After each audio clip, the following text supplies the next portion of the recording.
Up or out affects your career more than you realize. Hey, I am Chuck the Bureaucrat, and you've probably noticed that my videos are a strange mix of topics. Sometimes I'm talking about majors showing up at the Pentagon for the first time. Sometimes I'm talking about lieutenant colonels and what they need to consider for promotion. Sometimes I talk about colonels and the tactics that they use in conference meetings. And the next thing you know, I'm talking about your retirement process, your military transition, and post-employment considerations. And I can understand if all this seems like a hodgepodge. I mean, when I started making videos, I was just kind of grabbing whatever topic was easy to produce. Now, despite appearances, all of these topics are interconnected. This phase of your life, from about 35 to 55, it is a uniquely demanding one. And the actions you take as you move through this phase have a huge impact on your outcomes and your future conditions. And here is the really important part. The actions of others influence you. One of the biggest ways this happens is how the retirement decisions of other people influences your promotion potential and your job assignments.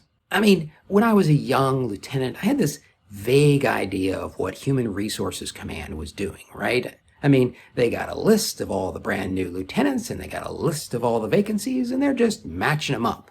And while this mental model is essentially correct, it skips the question of where did all those vacancies come from? I mean, if I thought about it, I'd have said, probably people got promoted or they got out of the army, but who cares? There's bajillions of lieutenants. But by the time we're talking about lieutenant colonels becoming colonels, there are not bajillions. The other thing about lieutenants is their background matters a lot less. I mean, sure, you might get your branch before you get your assignment, but if the powers that be wanted to, they could just change your branch to match the vacancies that they had to fill. And I'm sure that more than one of you has had the experience of showing up for a job only to do a completely different task.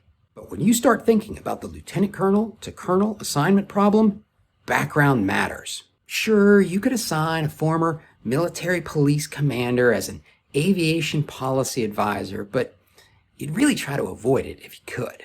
So the mechanism of someone retires, creating a vacancy that has to be filled, creating a vacancy that has to be filled, creating another vacancy, it starts to become much more prominent in your personal moves. Even though you may be 10 or more years from retirement, the number of people who are eligible for retirement, the positions they hold and the decisions that they make, that starts to influence the promotion potential, the timing of moves, the types of jobs that you get. So what?